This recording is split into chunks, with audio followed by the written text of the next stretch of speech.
ऐसे हुई थी कलयुग की शुरुआत। भारतीय संस्कृति सबसे प्राचीन है। सनातन धर्म विश्व का सबसे प्राचीन धर्म है।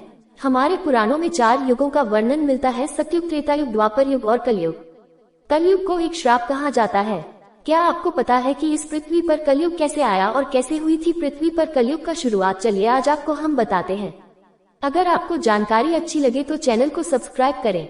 हमारे शास्त्रों में सृष्टि के आरंभ से प्रलय काल तक की अवधि को 4 युगों में बांटा गया है। वर्तमान में हम जिस युग में जी रहे हैं उसे कलयुग कहा गया है। इससे पहले 3 युग बीत चुके हैं, सतयुग, त्रेता और द्वापर।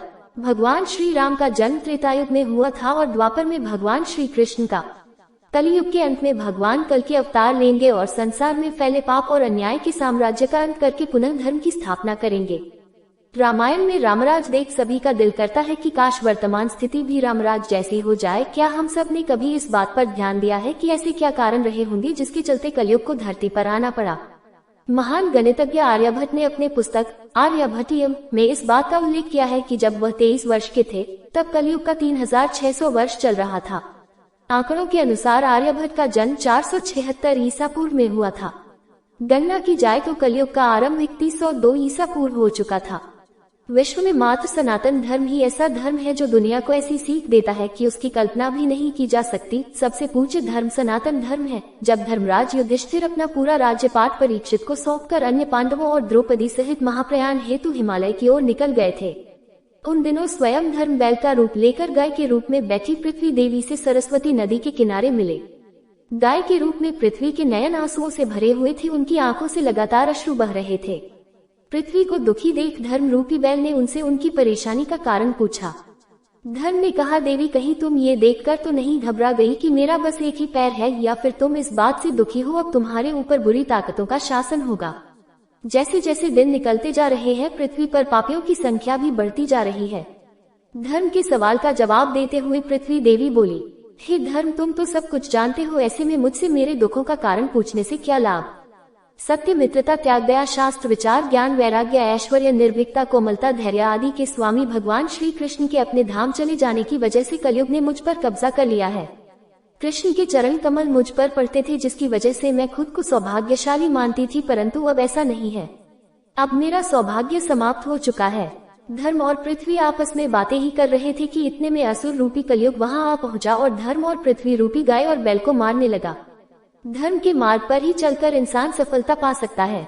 जो पाप करके सफलता प्राप्त करता है वो कुछ दिनों में चली जाती है।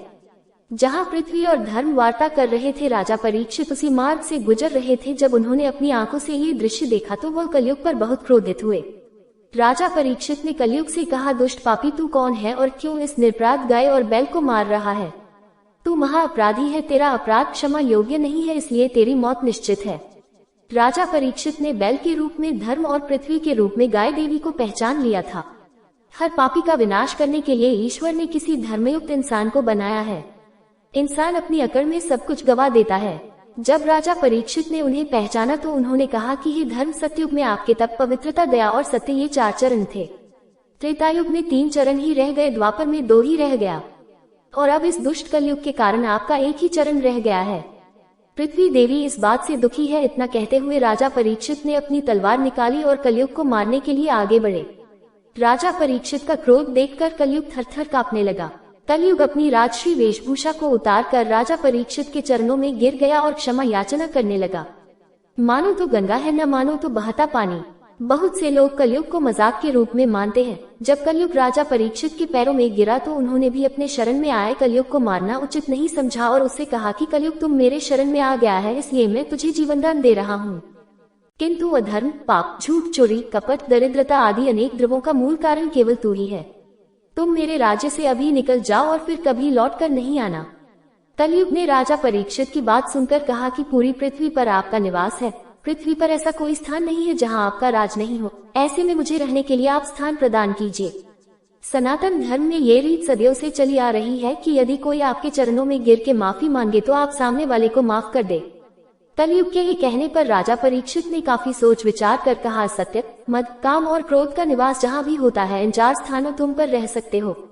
परंतु इस पर कलयुग बोला, हे राजन, ये 4 स्थान मेरे रहने के लिए अपर्याप्त है, मुझे अन्य जगह भी प्रदान कीजिए। इस बात पर राजा परीक्षित ने कलयुग को रहने के लिए इस स्वर्ण के रूप में 5वां स्थान प्रदान किया। कलयुग इन स्थानों के मिल जाने पर प्रत्यक्ष रूप में तो वहां से चला गया, किंतु कुछ दूर जाने के बाद अदृश्य रूप में वापस आकर राजा परीक्षित के स्वर्ण मुकुट में निवास करने लगा। और फिर इसी तरह से कलयुग का आगमन धरती पर आगमन हुआ। भाई भाई का दुश्मन, जमीन जायदाद के लिए खून खराबा, ये कलयुग का असली चेहरा है। मार्कंडेय पुराण में वर्णन मिलता है कि कलयुग के शासक मनमाने ढंग से जनता पर राज करेंगे, मनचाहे ढंग से उनसे लगान वसूल करेंगे। शासक अपने राज्य में धर्म की जगह डर और भय का प्रचार करेंगे। बड़ी संख्या में पलायन शुरू हो जाएगा। लोग सस्ते चीजों की तलाश में अपने घरों छोड़कर जाने के लिए मजबूर हो जाएंगे। धर्म को नजरअंदाज किया जाएगा और लालच, झूठ और कपट सबके दिमाग के ऊपर हावी रहेगा। लोग बिना किसी पछताव के हत्यारा बनकर लोगों की हत्या भी करेंगे। इंसान अपनी सोच से सब कुछ प्राप्त कर सकता है, लेकिन कलयुग में इंसान की जो सोच है वे बस लालच और वासना से पूर्ण है।